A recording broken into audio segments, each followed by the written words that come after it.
Shut up and sit down. Hi everybody, welcome to the FTSQ Podcast where we celebrate nonconformists. So today we have somebody that I've met just recently. His name is Haihao Liu. Welcome, Haihao. Hello.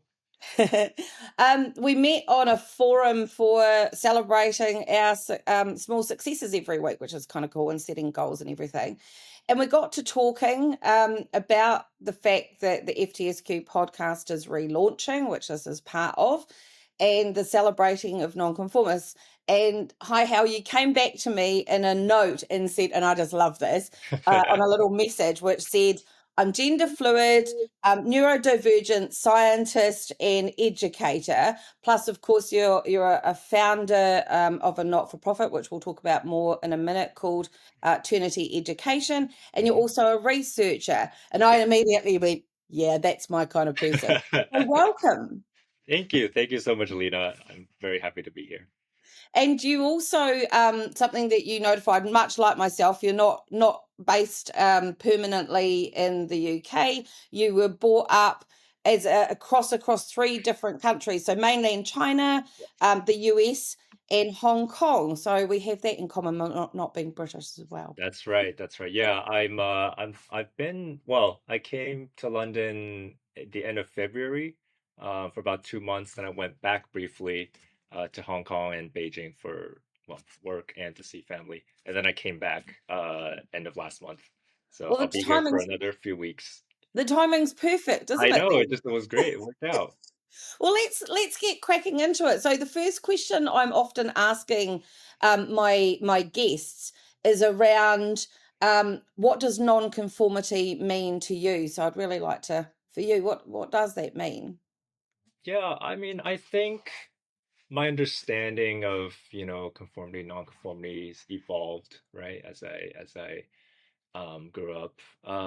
You mentioned as you mentioned, I grew up kind of a little bit all over the world, and so I'm the type who you asked me where I'm from, and I slightly panic.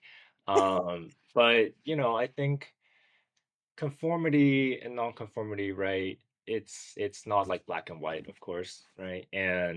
Um, and I think all of us have many different aspects to ourselves, right? Many different aspects of our identity, our culture, language, interests, work, right? Profession. And you can be to varying degrees of nonconformity in each of those, right? Like, do you go with a very mainstream job, but have a, I don't know, very, very unusual hobby, right? Do you, uh,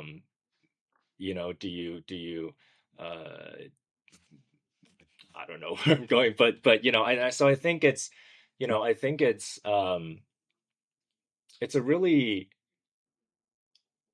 it can mean a lot of different things, right? In different aspects and ways that you can be a nonconformist, right? It doesn't just have to be like, oh, someone who looks very flamboyant or outlandish, or that's just one aspect of how one can be nonconformist. I think, even in your choice of your career, you can be a nonconformist. So and so I think I'm looking forward to exploring that, right, and the various ways in which I consider myself a nonconformist, but also less nonconforming. I think that's a really interesting point, because I often get asked this by people, or even challenged on it myself, around oh, you must think this if you're a nonconformist. I'm like, well, no. Or they think that I must be quite an anarchist. And yes, I'm a maverick, but like anarchists blow shit up for no reason. Right. And I challenge the status quo, hence the fuck the status quo approach. But it's not necessarily about intentionally always blowing stuff up. It's about just for the sake of being. Yeah. And I think you're right. I think there's various aspects, like to your point, I've had a corporate career, although I was quite maverick within that. Didn't have a formal education, left high school, I did intend to go to university, and then I decided not to because I got a job offer, and that took me off in a direction. And also I like to learn by doing. So for me, Right. it worked better to be on a job where I was mentored really well, actually. So I do understand that sort of what does it look like, and that's why I ask it, what does it look like for each individual person? Because yeah, it's different for everyone. It's a mix. It is. It It is. is a Yeah. mix. Well, look, let's discover it more as we talk through your life and your story. So, tell us a little bit about yourself Hmm. from that kind of what I would could always call the non-conformist journey. So, the standouts, the milestones, going all the way back from your upbringing, all the Yeah. way through to education, career, and what have you. Yeah. Yeah. I, as I mentioned, I struggle to answer where I'm from, and that's because I was born in mainland China, in Shenzhen, which sometimes people call the Silicon Valley of China these days. It's right across the border from Hong Kong. Oh, okay. Yep. Geographically, yeah, it shares a border with Hong Kong. So I was born there and lived there until I was 6, or just about 6. At which point my family and I moved to the US. We moved to Connecticut. If you're not familiar, it's a small state right next to New York, very close to New York.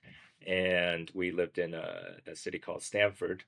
And and so that's where I learned English. I didn't know a single word of English before moving there, and so I went to elementary school there for 5 years, um, and at which point my family uh, decided to move back to the other side of the world, and that's when we moved to Hong Kong.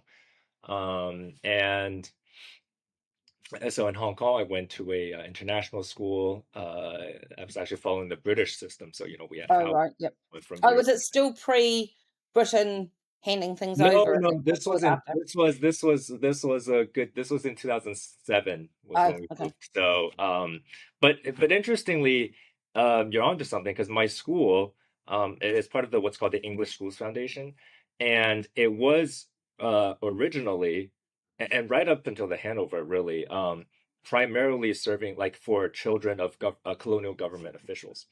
And so really before 1997, there were very, very few ethnically Chinese students at the school. Right. That's an interesting tidbit. So And so, stand yes, out right from so all the way through till now. And how old are you at this point? I was 11, so I was 11. just starting year 7. So already you would have had that feeling of not fitting in That's right. twice, So three that's what times. I was getting at. Yeah. So I think it in many ways, I was a nonconformist not by choice, but by circumstance. Yeah. Um, from really as soon as we moved to the US, right? So Stanford, Connecticut. I one time I looked this up because I was writing an essay on diversity, and where the state of Connecticut is only 7% Asian or Asian American, Oh, wow. compared to places like California or Bay Area in particular, right? Or some places in Texas, right? Very large Asian population, but where we were, it was we're very much a minority, and I think that was reflected Wow. in my school, right? Just I remember clearly I was um well, in any given one year it might have varied, but I think I was one of maybe 3 East Asian students, so basically students who look like me, right? So that doesn't include other South Asians and whatnot, but Yeah. just literally like Chinese, Korean, or and I don't know, as a kid I think you don't really pay attention to that stuff a lot, but Mm. I think it was later when I was, like I said, when I was writing that diversity essay for college applications. I think it did make me reflect, right? Like for one, it was just when I got there, I knew no English, right? So that was already a challenge. But when you're 6, you learn quickly, Yeah. and the brain plasticity, So I consider myself just on the verge of like learning a language early enough that you count as a native speaker. I think Right. Okay. a bit Yep. older than that. At just minus, based on like how neuroplasticity works. I think there have been studies done on sort of that age cutoff. But anyway, yeah, so that was my experience in the U.S. But it wasn't especially when you're young, right? There's no, um, you're not really faced with race issues or things like that. It was, and I think that kind of had an impact on me of just like it was never um a question at all for me to like value diversity and be friends with people who look. It's just that's just how I've always made friends, right? Since Yeah. I was in elementary school. Um, so yeah, so then after move to Hong Kong, right? You would think, oh, you're back to a Chinese, China, right? But uh, as you know, as most people know, right? Hong Kong is a very different history from the rest of China. So it was Yeah. a British colony for 156 years, I believe.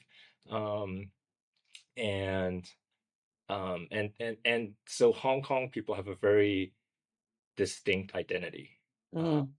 Yeah. and I and what's interesting is, we talk about identity and language and stuff, and just from my name, you could tell that I'm not from Hong Kong. Right. So the spelling of my name, the romanization of my Chinese name, right? That's in Pinyin, which is the romanization of Mandarin. But in Hong Kong, it would be romanized as Cantonese, using the Hong Kong's official. Interesting. Yeah. Okay. So you can tell as soon as you see my name, Yeah. I'm from mainland China. Um, which, I guess here's where I kind of had the first brushes with things like racism or prejudice, where around that time when I was in secondary school, there was a lot of increasing tension between Hong Kongers and mainlanders, Mm. they're called. Um, there was a sort of there was a situation with baby formula powder, um, where people from the mainland were coming to Hong Kong and buying up a lot of it because the stock in Hong Kong, they're usually like imported and they're like different quality standards. And this happened after there was a major scandal in China where there was found to be this like uh, cancer causing chemical in the baby formula. Oh, Um, wow. yeah, That's unfortunate. so a lot of people came from mainland China, and anyway, long story short, there was a lot of accusations of like, oh, mainland Chinese taking up all of Hong Kong's resources. There was also kind of birth tourism, right? Of Right. mothers coming to Hong Kong to give birth because if you're born in Hong Kong, the child automatically has Hong Kong citizenship and right of a vote. And Oh, so that gave the mother the right to then live there kind of so thing. then the child can go to school and access all the Right. public funds and stuff in Hong Kong. And so there's a situation where a lot of children, so that the parents don't, right? But the child does. And so they live in mainland China, usually in Shenzhen. And the child crosses the border every day Oh, to wow. go to school. Oh, I Yeah, didn't yeah. know They that. call them cross-border Oof. school children. Wow. And it's Okay. things like that, that there was a lot of resentment from Hong Kong people, right? They felt like there was a derogatory term called locusts, of describing mainlanders coming and eating up all the resources and taking all the Right. resources. So that that whole um, milieu, that whole right kind of did filter through somewhat, to my classmates and my peers. It was nothing ever, as I say, overtly or um, just very, But very, you had a sense. yeah, yeah, Yeah. for sure. It's Did just sometimes even the way they say like, oh, mainlander. ugh, right, okay, yeah. Did that have did that have an impact on what you've actually ended up I know I'm jumping, but we'll go back Yeah. to where you were. On what you've ended up doing around education and equity, do you think? Ooh, that's an interesting question. I wouldn't say those experiences in particular, although my interests in education did begin in secondary school, I would Right, say. I um I was like an after school tutor for like the younger years. I was always quite good at school, but it was a bit later. And I'll share one experience. So this was my uh my final year, year 13. We have what we call, actually the names, funny, the names change multiple times. From interim week to cast week to quest week, but it's basically 1 week in the, A week. yes, in the, where we do some kind of trip. Now sometimes they're just kind of fun trips. So, you know, 1 year I went on a trip just to Japan, and it was, well, it was you know, learning about culture and stuff, but really it was just um hanging out with your mates and having fun. But my Oh, year 13. you keep knocking the phone at the Oh, I'm moment. sorry. No, that's all right. It's just making really lots of noise. Yeah, All yeah, right. I will. Oh gosh. No, don't worry. Fidgety. We can edit out stuff, so just all good. Okay. Um, yeah, so my year 13, I went to Cambodia, and we went to a very remote village in the jungle. Um, I say that literally, like there was no infrastructure. Their houses Oh, were made wow. of just the local wood, and you know, no running water or anything. There was a stream, and we taught the kids their English, you know, and it was during that experience that I just had this, I don't know, not epiphany, because it's like something I've known, but it just suddenly became very visceral to me, the degree of inequity in Mm, education, right? The degree of education disparity around the world.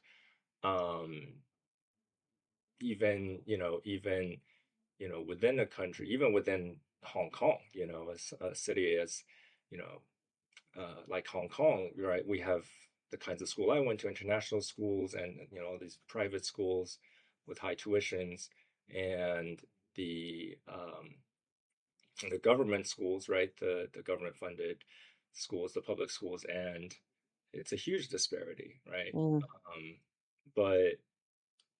but to be in that village, you know, on these like wooden huts, basically, right? It just had this moment where I was like, these kids, and that's the thing, like these kids were so enthusiastic, and their parents as well, right? Their wow. families were very um you know, they clearly very much valued education, right? Because they were, Mm, you know, they were every day they said they brought their kids, right? So we teach them some English, um and it just had this moment of realization, like, you know, any of these kids could work 10 times, 100 times as hard as I ever worked, and they would never ever have the opportunities that I have, right? And that's yeah. just, that it was just it I still describe it as like it caused an almost sort of visceral rage in me, rage at the injustice, Yeah. you know. And so that was one of the experiences, I would say, quite early, right? And it was during my, That is quite early, but also driven by quite an impactful experience. I mean, it's not like everybody every day goes and no, educates young people in the jungle. Like yes, that's quite a like, yeah, it's defining privilege. It moment. absolutely is Yeah. So we've privilege. got we've got you to the age of 11 Right. and you're living in Hong Kong. Yep. What happens when you then start going, did you do high school in all the way through in Yes, Hong all Kong the way through. or So all 7 years, from year 7 to 13.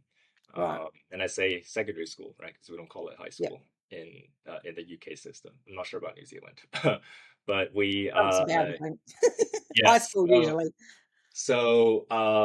Yes, and it was the same school. So, you know, same as like Harry Potter, right? You have all 7 years. Oh, right. Yeah. And Me we had too. houses. Yeah, yeah. I And had we the had same. houses too. So my house was Wilberforce, William Wilberforce, the famous Right. abolitionist, and yeah, yeah, and you know, it's those really are your formative years, right?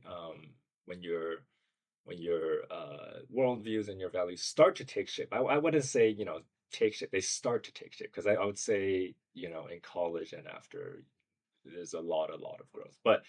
Uh, but in terms of, you know, this whole question about identity and fitting in, it's interesting, right? Because I've had years now to reflect on this, you know, since Mm, I've graduated. The I think especially, you know, I think I've read this somewhere, right? Like especially during teenage years, right? You have a stronger desire to fit in among your peers. Yeah. And that's why teenagers, like, they don't want to ever hang out with their friends and not, like, Yeah. they're World over and yeah. generational. Yes, No yes. matter what generation we've come from, It's yeah. because it's biological. I've read. Mm. So anyway, naturally, I felt all those things, but I also felt like I just never could quite fit in, you know. One is just my background, right? Partly is also, and this is something I heard from one of my classmates when we had a sort of impromptu reunion last January.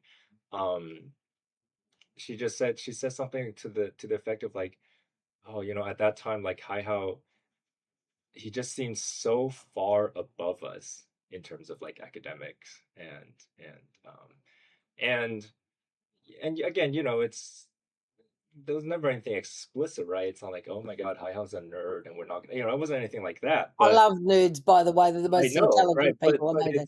it's and that's the thing, right? But there is a distance, right? I think it's Mm. just harder, I don't know, to get along with people when you don't have many similar interests, or um and that's not to say I had no friends, of course, but Yeah. it was always, uh, one way I've described it is, it always felt like other people were closer to each other than they were to me, and I kind of still feel that way. Do you think that's got something to do with the fact, and I talk to a lot of the, not just people that come on to the to the show, but also Mm. just general people that I meet. I meet a lot of people that I would plonk into the nonconformist Yeah. area, which Hmm. is you think different. So you've Hmm. got your background and your Yeah. culture. That's one thing. You've Yeah. also got the fact that I'm assuming during that time you were testing in some way, shape, or form your gender identity. Uh, Comes later. question mark, don't know. But also, neurodiversity does make your brain work different. Yeah. Do you think Yeah. it's about the thinking different bit that kind of unintentionally, from your perspective, set you apart? Yes. So these are all things I wouldn't discover or understand until much, much later. Yeah. Many Um, of us, same. I, I have a love-hate relationship with the word gifted, right? It Mm. gives people the wrong idea, right? That, oh, it's a gift. How could it be bad in any way, right? But Or it can. it's yeah, and so, I was never, we didn't really have, like, gifted programs or stuff. Technically, there was one when I was still back in the US. I was in fifth grade, but like, you kind of didn't need that label, right? Like I my friend, or just said, like that I was saying, right? Like, they never said it then, but I think it was interesting to hear her say, like, out loud, right? Like, that is how her and my other classmates kind of felt about me. Um and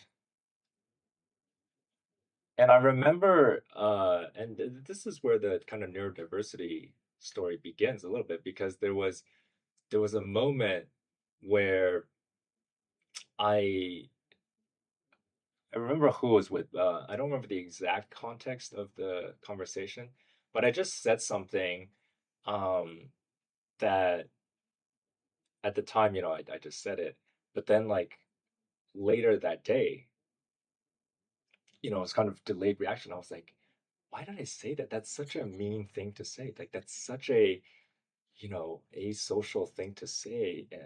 And But I'm assuming you weren't intending to be mean or no, no, no, no, asocial. that's the Yeah. thing. And I think, Yeah. and I don't know what it was about that, but at that moment, I was like, am I a bit autistic? Like, I literally wondered out loud to myself, of just, like, because just, I was thinking about, the poor social cues and that kind of stuff, right? And the Right. difficulties, with, like, social, um, etiquette and that kind of thing. Um, Do you think some of that was masked by the fact that you jumped cultures multiple times as well? Like hmm, it could, because I sometimes I'm wondering when I talk to people, what is it? Is it just that, or is it they don't always know. You seem very self-aware, so you obviously picked up Yeah, on it quite early, really. that is quite interesting. I haven't thought about that. The different culture aspect, right? Because I imagine, in terms of the masking, right? Primarily, right, I would say the reason that and so by the way, I'll just, I'm, almost certain, I guess I'll say I'm self-diagnosed as like ADHD. I think that's maybe with some autistic traits, but uh, but I the um yeah, so about masking, right? The term that's actually used in literature, or um, is twice exceptional, and that refers to individuals who are like first exceptional is like being gifted, whatever that means. And then later, usually like when they're so they're like identified as gifted like as a child, right? And then it's usually much later, late teens or like early 20s, even 30s, right? Where they're diagnosed with another form of neurodivergence, either something like ADHD or ASD most commonly. Mm. And so that and the fact that this is so common that it has a name, right? Twice exceptional, right? That's that's really the primary reason why, really my various difficulties that I had, um, in spite of generally good grades, but there are exceptions, was kind of missed, or not just missed, but just kind of brushed aside, right? As Mm. anomaly if I didn't get a good grade, when in fact it was indicative of real challenges associated with ADHD, right? Right, so the ability to focus and Well, for me, the main thing is or time management and oh, like organize like project yeah, management. So the yeah. things that I um won't bore you with the details, but there was one. Well, maybe I will. So this is kind of a funny story. So I took DT, design technology, right, and for GCSEs, and my and the final grade is made up of 50% your coursework and portfolio, which is basically a design project that you're supposed to work on for the whole year, and uh and the final exam. Yeah. So Pretty standard. yes, so right, so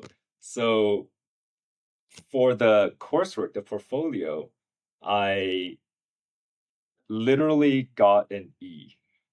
So it goes A, B, C, D, E, right? So Yep. it's just above ungradable. So Wow. yes.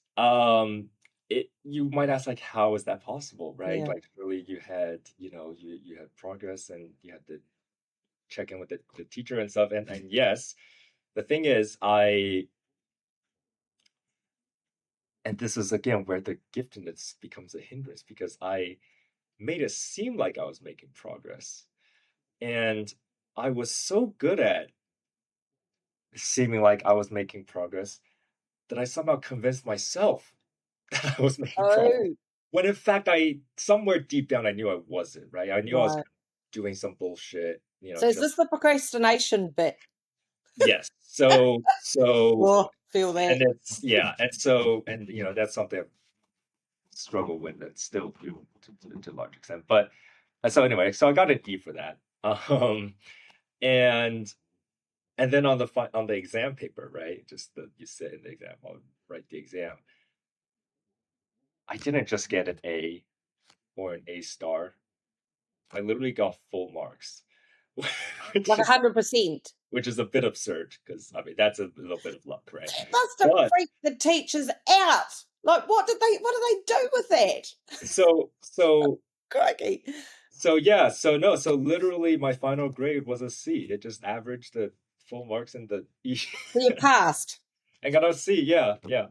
Um, and so and in retrospect, right, like that should have been a huge red Did flag. no teacher pick that up and have a conversation with you about that? Because that is extraordinarily odd, Yeah, yeah, yeah. right? Uh, you Like that know, would have been such a red flag for me as any human should have picked that up.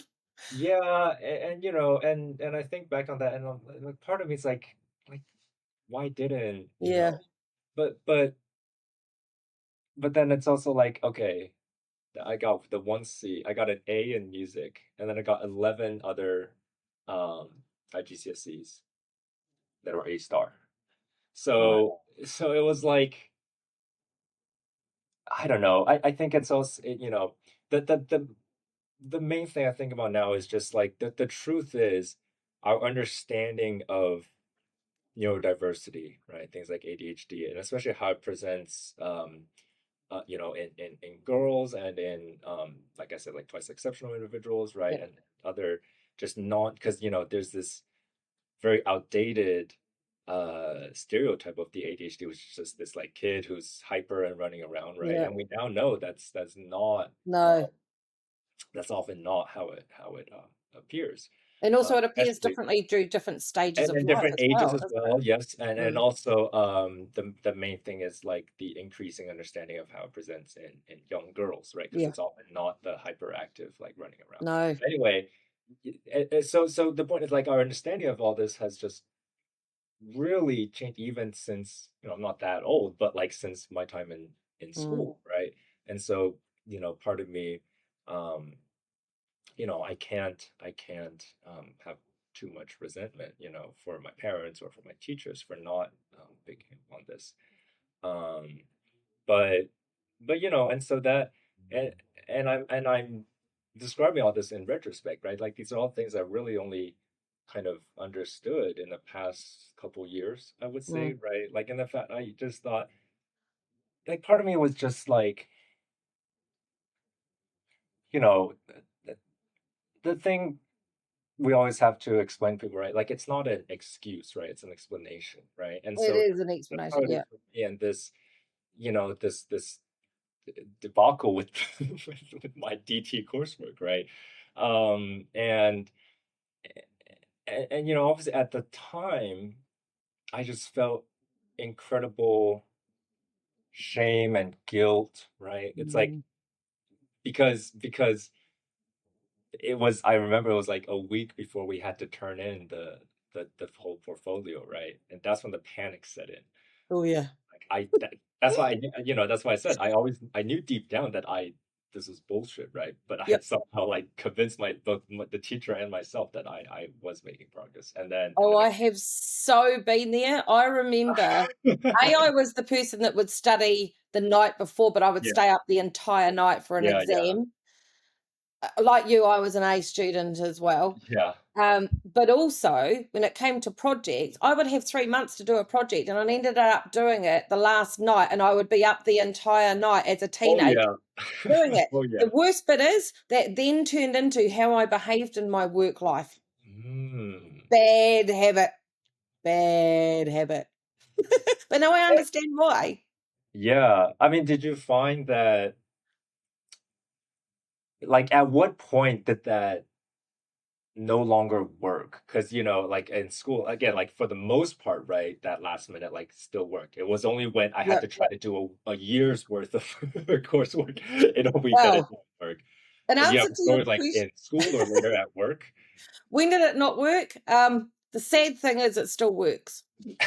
I was, However, yes. however, it caught all that working long hours, putting that stress and pressure and anxiety onto yourself Hmm. had its effect, which Oh, is yeah. why anybody that listening knows this, why we've had such a long break.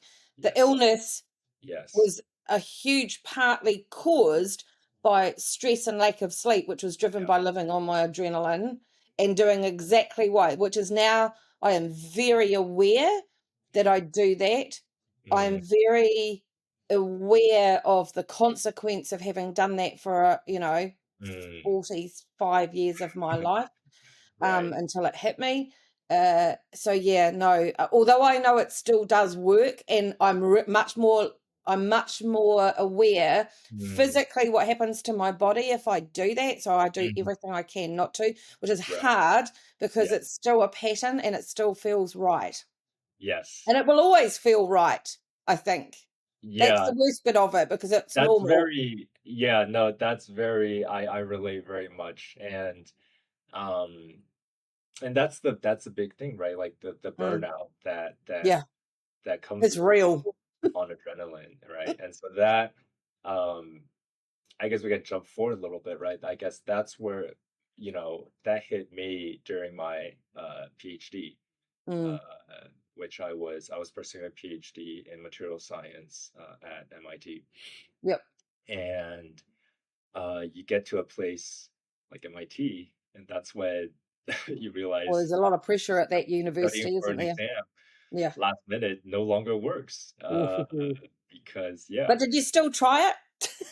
I not not it's like you, right? It's like I know that I should try to, do the work and study beforehand, but it just it I think it's hard to explain to people who don't suffer from this kind of chronic procrastination. It's Mm. not for lack of trying. It's really No, not, it's right? It's not. not for lack of trying. It's literally, as I understand now, right, to do with our like dopamine pathways in our Yep. brain, how motivation works, right? Yeah. It just doesn't work like it does in most people, right? And Yep. so and Yep. it's I mean, endlessly, I'm like you. I yeah, would sit down the 2 weeks before exams and try and study. What yeah. a fucking waste of time, and I never remembered any of it, and I remember the one time I really, really tried hard doing it, it was the worst test results I'd ever got. And Ever got. it becomes So after that, I self-reinforcing. thought, "Nah, I'm not Yeah. gonna bother." And so that pattern becomes self-reinforcing, right? It's Yep, same as me, right? It's like, I leave, um, like an exam, right? And study at the last minute, and I still get a good grade, right? And this was the case all through high school yep, and even college, right? And I get to MIT and it's like, oh, okay, nope. But yep, at that point, it's so hard um to break out of that habit because it's really like you've learned that pattern, right? So even if yeah, on a conscious level, like, oh, I need to do this, but your body and your brain is just like, nah, we'll keep yep. doing what we've been doing for. And as part of that, because definitely was me, once you are older, you become more aware of those patterns, but also aware that you're not sure if you can change them. And then you get the Mm, guilt going, I mm, should be like everybody else. Why am I not able to do what everybody else yeah, does? Because I you, definitely did, got the guilt, knowing that yeah, it's not the best way to do it, but didn't know how to get out of it. And now I yeah, know why. yeah. No, the guilt is so real, right? And that's for Yeah. me like what these past couple of years of like learning and reading a lot about ADHD and neurodiversity, right? It it alleviates some of that guilt, I guess, right? It's Mm, still it alleviates the guilt on a like conscious level, but you still feel it at like a, at the subconscious level, right? But at least on a conscious level, right? You can tell yourself, right? Because it's like CBT, cognitive behavioral therapy, right? By changing your thoughts, right? You start to, right, that this, okay, this is a challenge that I have, and it's not a, I think for a lot of us it feels like, oh, why are we just so lazy, right? It feels like a moral failing, right? yep. But then we can begin to tell ourselves, right, the different narrative, okay, we have this challenge and it's not, because we're bad people, right? Or we're just Mm, people, right? It's literally a difference in our brain chemistry, right? And again, this is the whole, it's a explanation, not an excuse thing, right? It's not like, yeah. oh, and so Agreed. because of this I can just, not try to, Oh, it's the opposite. Got to try absolutely, harder. right? We're constantly trying, right? And that's Yeah. what it's hard for other people to see because the result is we usually fail, Yeah. to start something on Right. time or even like being on time to things, right? That I Mm, struggle with that a lot. So that's what's really made a big difference for me. Since like I say, I would say I'm self-diagnosed at this point, although I yeah. am in the process of like a official assessment and diagnosis. But I think similar to the Yeah. NHS in the UK, back in Hong Kong, it's a very long wait. Oh, But yeah, it's I am really I long wait. Yeah, yeah. uh, So yeah, you then you finished, we are jumping around, but that's okay. yeah, You no, that's gone fine. to, one of the things you got into, and I understand, was this at MIT where you started doing the research into machine learning and the LLM stuff? Tell me a That little was bit that about was exactly, yes. So it wasn't actually what I um what I thought I'd be doing. And this brings us back a little bit to the nonconformity aspect and how that for me manifested somewhat in my studies, right? So I'll go back to so after secondary school in Hong Kong, right? I graduated 2014, and then I went to undergrad. I went to college in back in the U.S. So I went back again to the U.S. I went to Rice University in Houston, Texas, and my my major was uh, somewhat less mainstream, you could say. So I was in engineering, but I studied material science, which, uh, I don't know how familiar you are with it, but I Not often at all. not, right? So Right. that, people hear like, oh, chemical engineering, they have some idea, oh, petroleum and stuff. But people hear like mechanical engineering, right? But like people often they hear material science and they're like, oh, what is that? Or they politely nodding like, oh, that's cool. But I really don't mind, and I love telling people about Well, material science. please. Yeah. So so material science is a highly interdisciplinary field where we study all classes, all types of materials, from metals and ceramics to biomaterials and polymers and electronic materials, metals. And we study these materials from a sort of framework, you call it, right? We sometimes call it we call it the material science tetrahedron. So there's kind of four components that interact. So you have the structure of the material, and that's at various levels, from the atomic or even quantum structure to Oh, wow.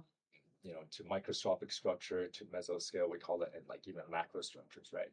Um, on a bridge or something, right?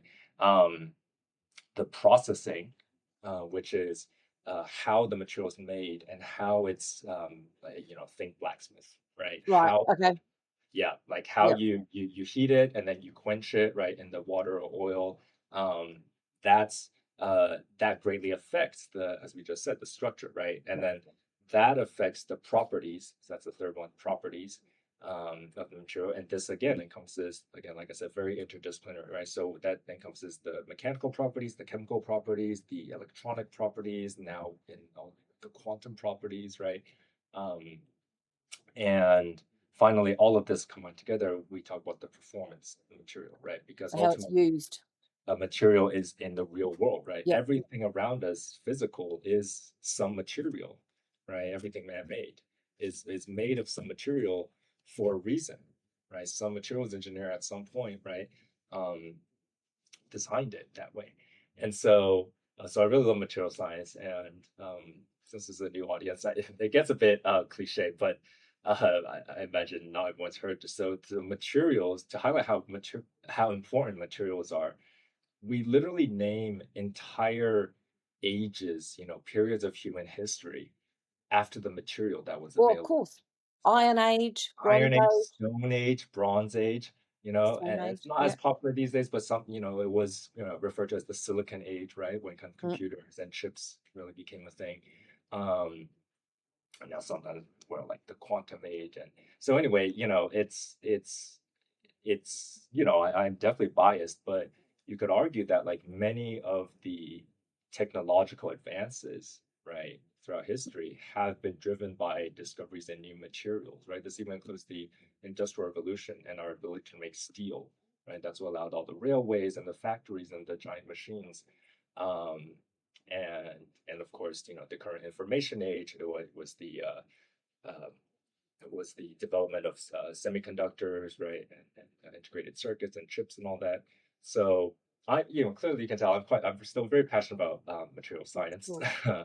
and that's the thing, man. Material science isn't one of the popular majors, and in any given year, right?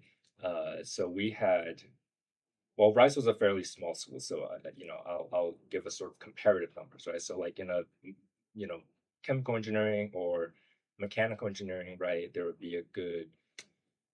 Oh, I'm gonna most of the be making up these numbers now. I would say like 70, 80, on that order, number of students per year, right? In material science, we were an unusually large class, and we had 10. Oh, wow. Usually large, and we had 10. Right. Usually it's less than 10. It's like on like a hand, like 5 students. And again, Rice is a small school to begin with, right? So, um, but I don't know, it was just like, for me, I was like, I don't care if it's a popular or not, job prospects, blah, blah, whatever. Like, Yeah. because that is for a more practically minded person, that is something to consider because compared to something like chemical engineering, especially, we're in Houston, right? The oil and gas industry, material science is not as, uh, I don't say employable, but basically, right? So, but Yeah, that's, it hasn't got a clear trajectory towards, yeah. What's yeah, interesting about that is yeah, even in your education choices, you've yeah, chosen the outlier, yeah. the not conforming bit Yes. of it, which And I find really that was interesting. fairly conscious, a fairly conscious Yeah, choice, actually. I just, I don't know, some part of me, again, I think I would say at that point, right? Um, after secondary school, because I would say like towards the end of secondary school, right, I began to kind of just let go of the trying to fit in and all that, and yeah. really embrace, right, my unique identity, right, both my background, my language, right, um, and and people respected me for that too, just not It's just that because, yeah, it's an interesting place that we get to because one of the questions I often ask is around, and I think you alluded to this earlier about it being a gift, but also being a negative as well. And I ask people, and it's a bit of a controversial question, do they consider their non-conformity a superpower or not? yeah, But it sounds like change the word and you've tapped into the power of the difference. yeah.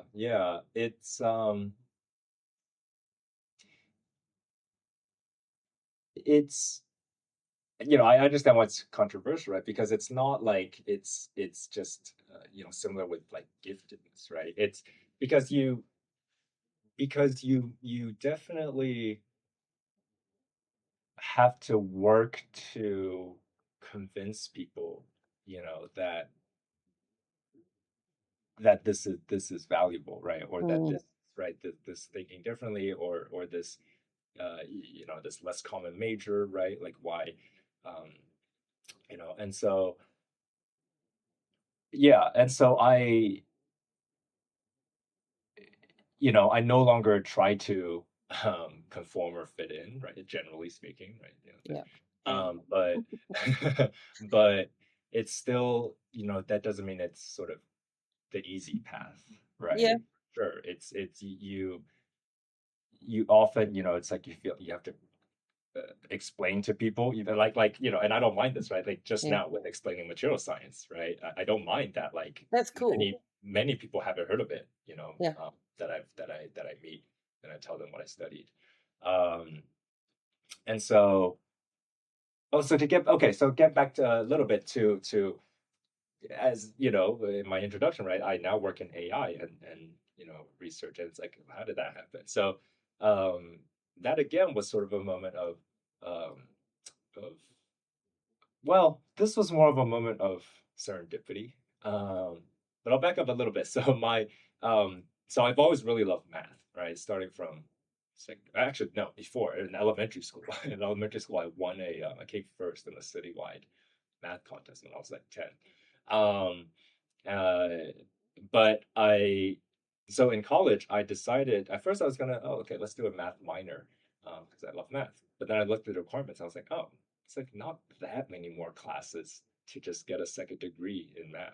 Oh, Uh, wow. Oh, yeah, and because so you did two at the same time, didn't I did you? 2 degrees, yeah. And so Wow. that's a benefit in the US. You have a lot of flexibility with your degree program and stuff.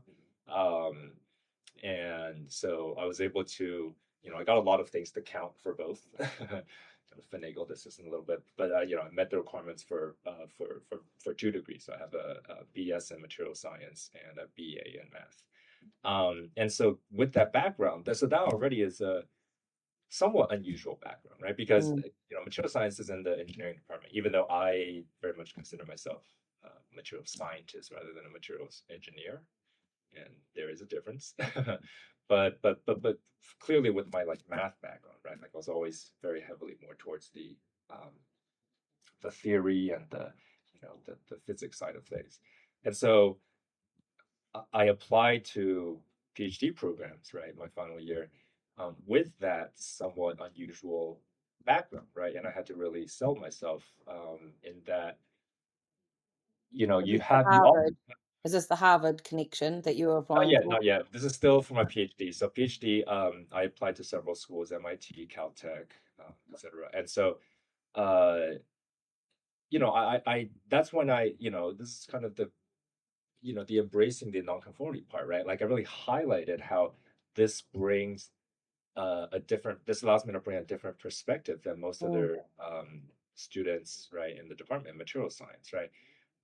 When you're in like the physics department, very common actually for like undergrad physics majors to get like a math degree on the side just because physics, very, but in a field like material science, which is much more applied, right, to to go, to something as pure and abstract as math, right, yeah. is not very common at all. And so but I highlighted that, right, and so I try to, I really bring this more theoretical and mathematical lens to materials problems, um, and I said that in my applications, um, excuse me, and I said the same thing for my PhD proposal.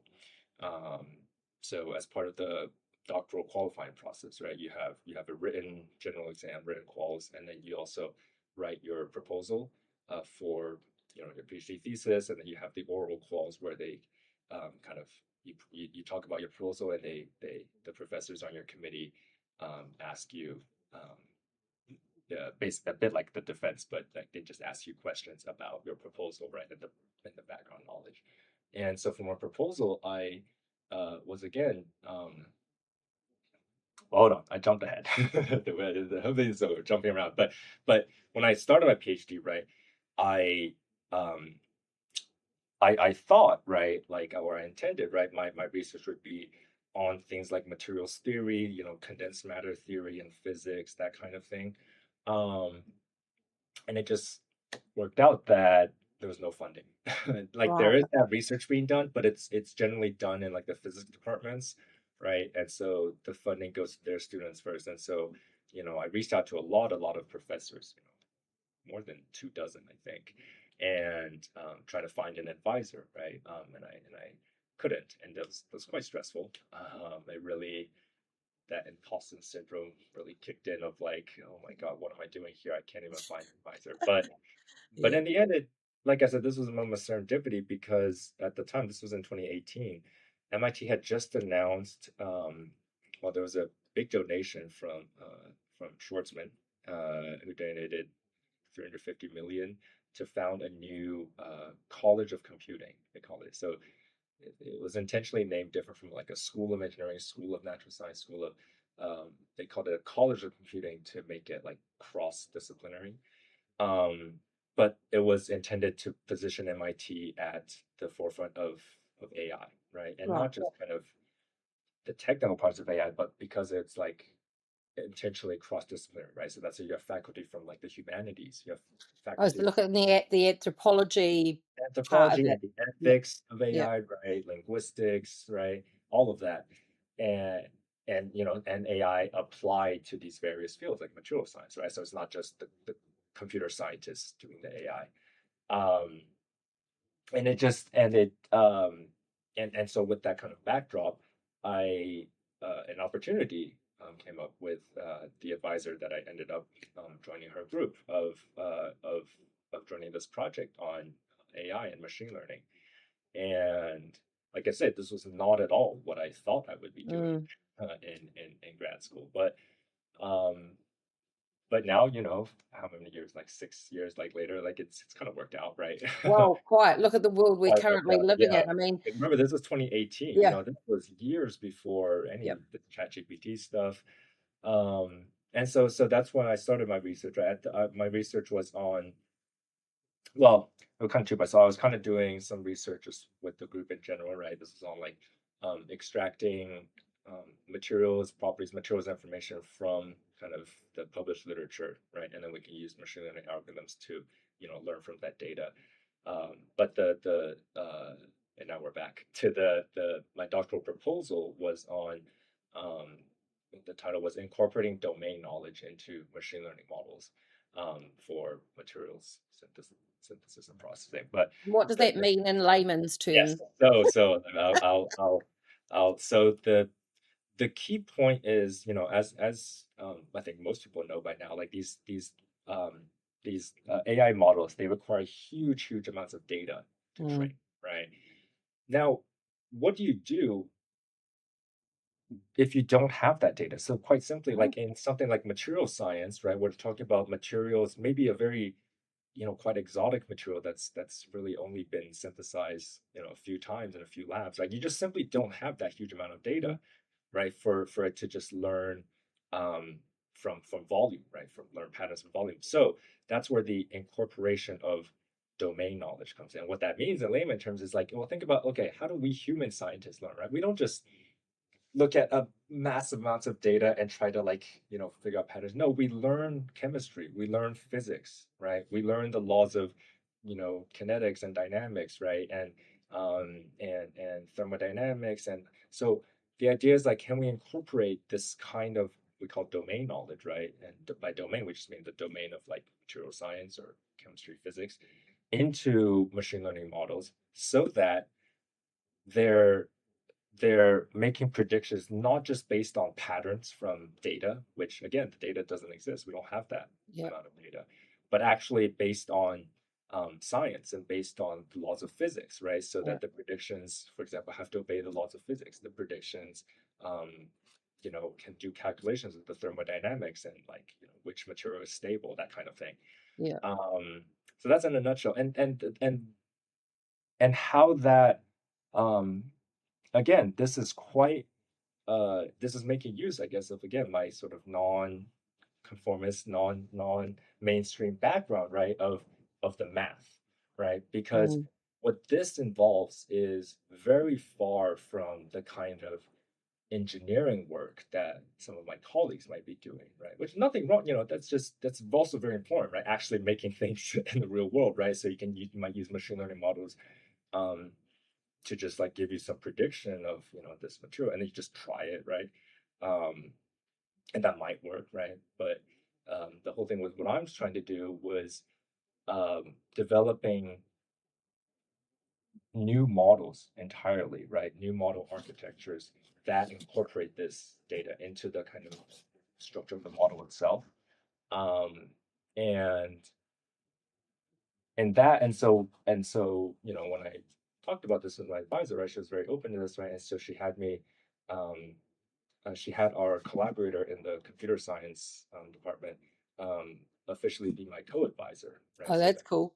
yeah. And so that, even that, right? Like it's, not that common, to have such a cross discipline, right? Material science, computer science.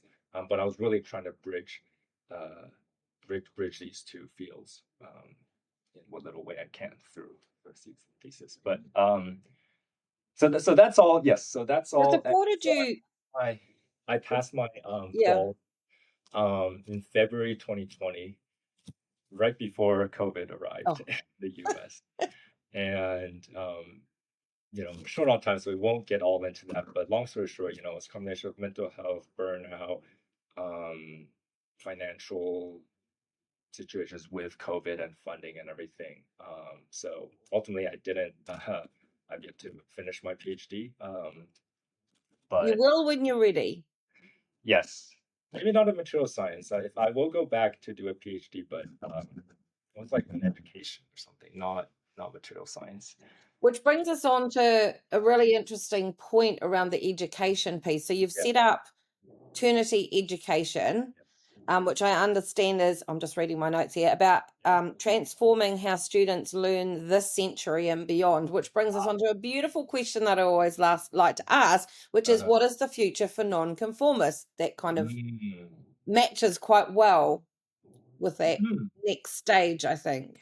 Yeah. So that's one aspect of me that you could also say is kind of nonconformist, because I think like big, I Mm. think long term, I even just now, what I was saying, like I try to bridge two entire fields of science, material science, right? Like, and I realize that's that's ambitious, right? But Good. I do think in that way. And so that's the kind of behind that tagline, right? Like how students learn, as I say on my LinkedIn, in the 22nd century, right? While people are talking about 21st century skills, I'm like, no, 22nd century. Yeah. Um, but that's a really interesting question about the future of nonconformists. I think one trend we've seen in the past couple centuries, I guess you could say, right? Well, really the past century, I would say, especially, right, is just the increased uh, ability or opportunity to express individuality, Mm, right? And so, obviously we're still in a very largely conformist world, right? Whether that's just in corporate or just people's thought process, or there's always going to be like conformity, but it seems to me that barring some recent developments, it seems to me that I that know what you're talking woman, about. I just I don't know, just that on the whole, right? On the whole, the trend has been to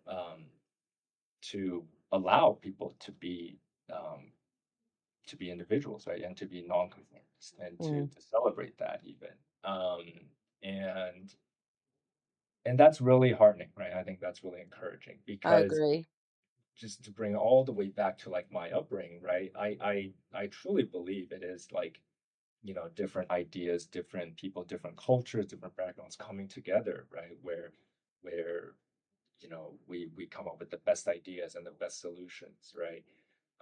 And frankly, just the most interesting things in life, right? Like for me,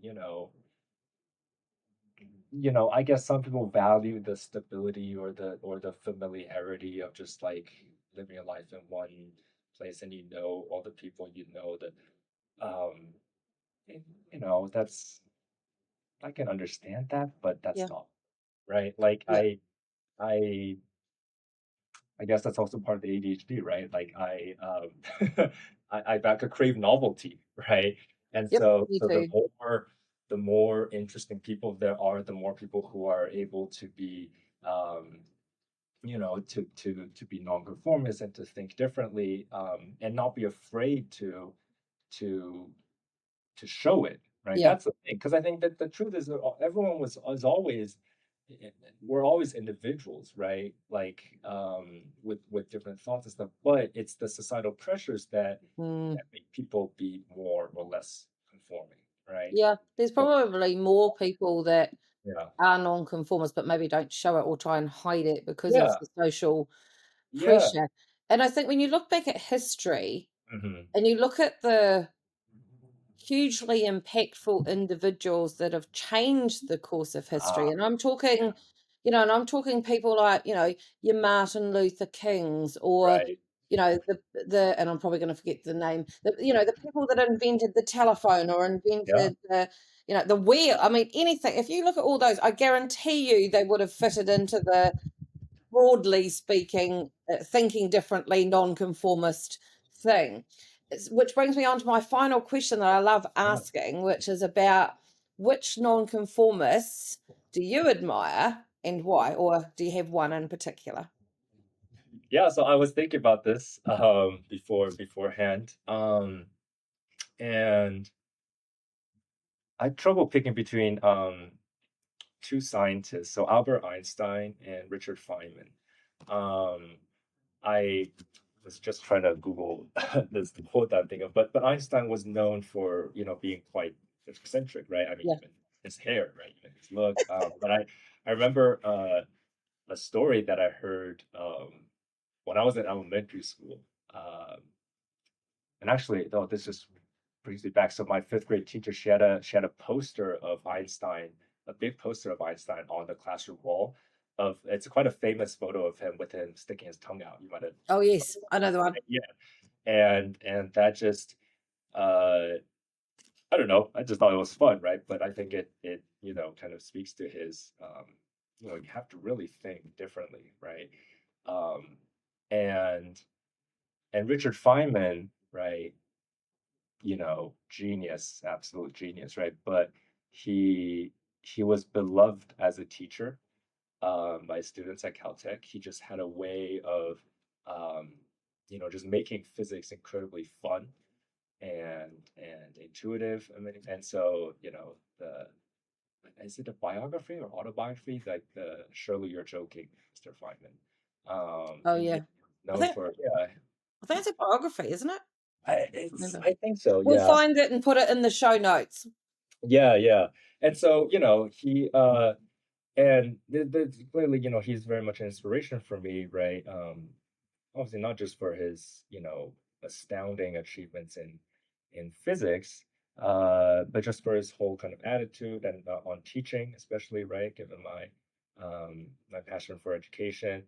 Uh, One specific example of his like unorthodox thinking and how it's really revolutionized physics is Feynman diagrams. So this is getting quite quite What is a sciencey. Feynman diagram? So Do so tell. there are these interesting there are these kind of odd looking doodles, it looks like, right? But you would have like two particles coming in, they exchange a photon or something, and then they go away again. And this was quite revolutionary because this was in the days of like quantum field theory and quantum like and particle physics, right?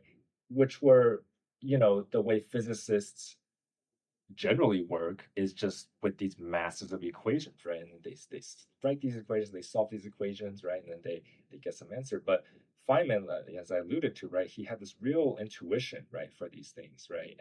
And so he invented these diagrams, which are still used like all the time today by um, particle theorists and quantum field theorists, right?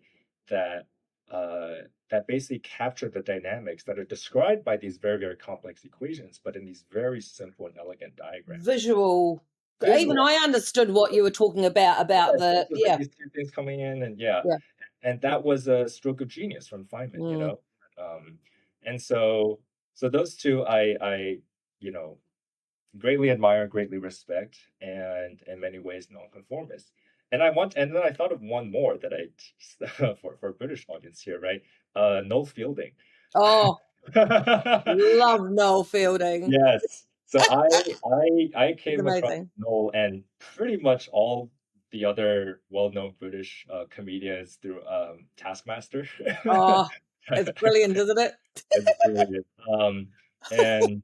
And Noel, just need I say more, right? For people Yeah. who know, not know, but and just the way he dresses and his comportment and everything, right? It's obviously hilarious. Uh, was he? No, it was Rob who on the show uh, talks about his ADHD and how, but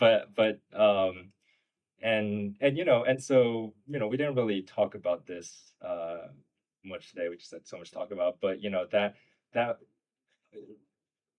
really like seeing someone like Noel right on in mainstream TV and on right that And loved and accepted. yes, Yeah. exactly, right, and Mm. also not to mention voted sexiest man at one point on Was he? That he doesn't was surprise me because he is BBC. pretty hot. Yes, yes.